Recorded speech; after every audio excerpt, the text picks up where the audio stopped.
पति की गर्लफ्रेंड। भाग 3। सोमा शाम को पार्टी में जाने के लिए तैयारी करने लगी। इधर संजय आफताब को लेकर फिल्म देखने गया था।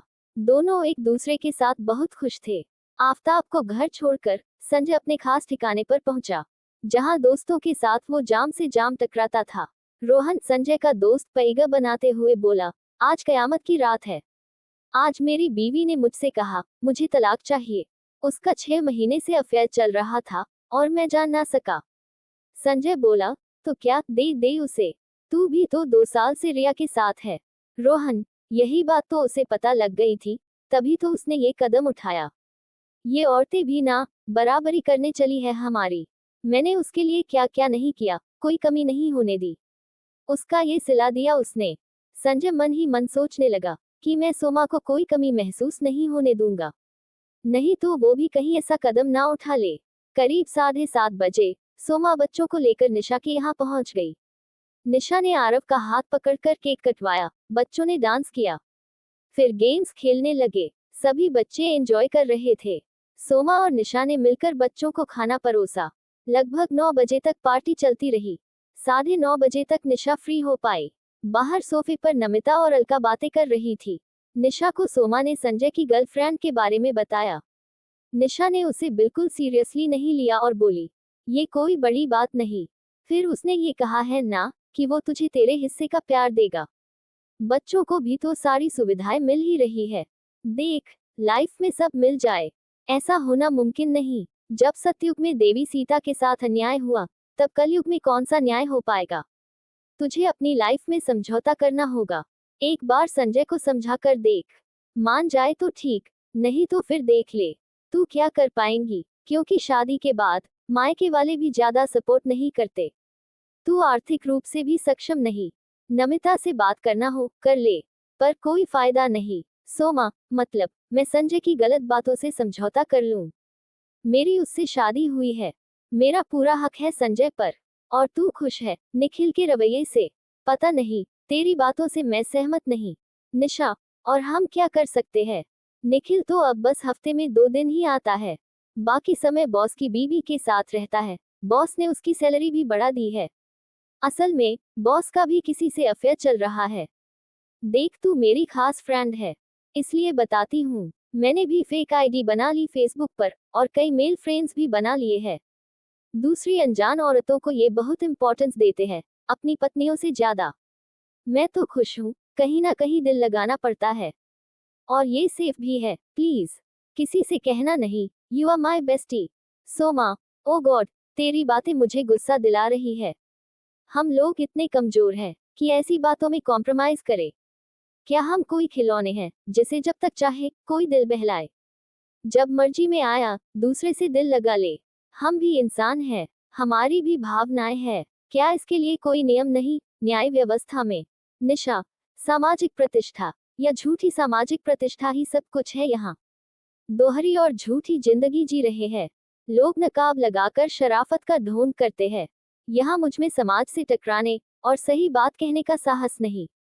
मैं कमजोर हूँ, मैंने अपनी राह चुन ली है।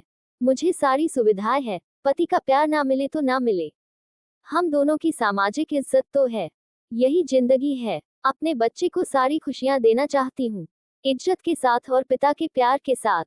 सोमा और निशा बाहर बैठी नमिता और अलका के पास आकर बैठ गई। नमिता और निशा, क्या हाल चाल है? निशा, हाँ मैं बढ़िया हूँ, आपसे कुछ सलाह लेनी थी। नमिता, कहो क्या बात है?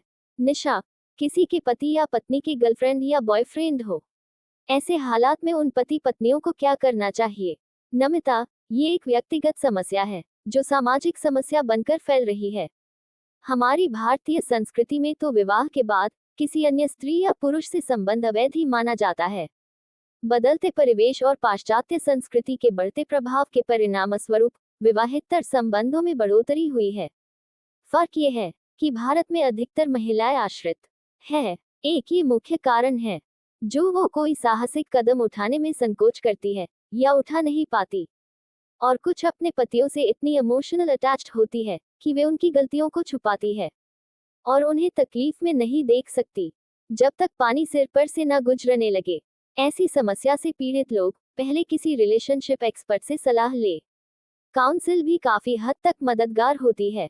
अपने पार्टनर के बदलते रवैये से, ऐसे हालात में ज्यादा दिन रहने से कई लोग डिप्रेशन के शिकार हो जाते हैं। उन्हें मनोचिकित्सक की जरूरत होती है। हालात ज्यादा बिगड़ने लगे और आपसी समझौते की गुंजाइश ना हो तो सेपरेशन ही आखिरी रास्ता है। इसमें भी अगर बच्चे हो तो मेंटेनेंस के लिए कोर्ट कचहरी का रास्ता ही बचता है। इससे औरतें आर्थिक, सामाजिक, भावनात्मक कई समस्याएं झेलती है। It's very painful. कई औरतों ने हिम्मत दिखाए और आज वे खुशहाल है। ये सबका अपना फैसला होता है। सबकी परिस्थितियां अलग अलग होती है। अलका, मैं आपसे सहमत हूँ। ये परिस्थितियां पति पत्नी की बॉन्डिंग पर डिपेंड होती है। अगर आपस में कोई इमोशनली अटैचमेंट नहीं रह जाता तो साथ रहकर भी रिश्ता टूटा ही समझो। कई बार लोग शादी बचाना चाहते हैं, भले ही पति या पत्नी छूटे तो छूटे, because social image is very important. Soma ने समय देखा, निशा से कहा, मैं अब चलती हूँ। निशा ने सोमा को कहा, मैं तुम्हें घर तक पहुंचाऊंगी, डोंट वरी। जैसे ही सोमा बच्चों के साथ बाहर आने को हुई, किचन से शांताबाई निकली और बोली, माफ करना बीबी जी, पर मैंने आप लोगों की बातें सुन ली। एक बात बोलूं, ये मैडम कुछ नहीं कर पाएंगी। आप ये बंगाली बाबा का पता ले लो। मेरे पति को इन्होंने ही ठीक किया। अब मजाल है कि वो किसी औरत को देखे। ऐसी जादू की लकड़ी घुमाई, मेरा परिवार बचा लिया उन्होंने। सोमा को औरतों की स्थिति पर दुख हो रहा था। सोच रही थी, औरतों ने ही ठेका ले रखा है परिवार बचाने का। आदमियों को बस अपनी मौज मस्तियों को पूरा करने की चिंता है। सबकी अपनी अपनी भावनात्मक और शारीरिक जरूरतें हैं, तो इसके लिए परिवार को दांव पर लगा दिया जाए। सोमा को विवाह प्रथा एक ढकोसला प्रतीत होने लगी। निशा सोमा को छोड़कर वापस चली गई। सोमा घर पहुंची तो संजय घर पर मौजूद था। बहुत प्यार से बच्चों से मिला। सोमा को बाहों में लेकर बोला, आज तुम बहुत सुंदर लग रही हो। सोमा सोच रही थी, कितना झूठा है संजय। वो चुप थी, उसके मन में अंतर्द्वंद चल रहा था। तभी संजय का फोन बजा। सासू माँ का फोन था। संजय परेशान लगने लगा। जब बात हो चुकी तो सोमा ने पूछा, क्या बात है? संजय बोला, माँ का फोन था। जीजू, प्रिया दीदी को तलाक देना चाहते हैं। दीदी के मैसेजेस उन्होंने पढ़ लिए। वो चैटिंग करते हुए पकड़ी गई है। मुझे जाना होगा। संजय कार चलाते हुए अपने को भी कहीं ना कहीं दोषी महसूस कर रहा था। उसे अपनी गलती का एहसास हो रहा था। उसने ठान लिया था कि अब वो सोमा का ही होकर रहेगा। जब जागो तभी सवेरा, पर ऐसा ना हो हम तब जागे जब हम अपनों का प्यार और भरोसा खो दे। रहीमन धागा प्रेम का, मत दियो चिटकाए, जोड़े से फिर ना जुड़े, जुड़े गांठ पड़ी जाए।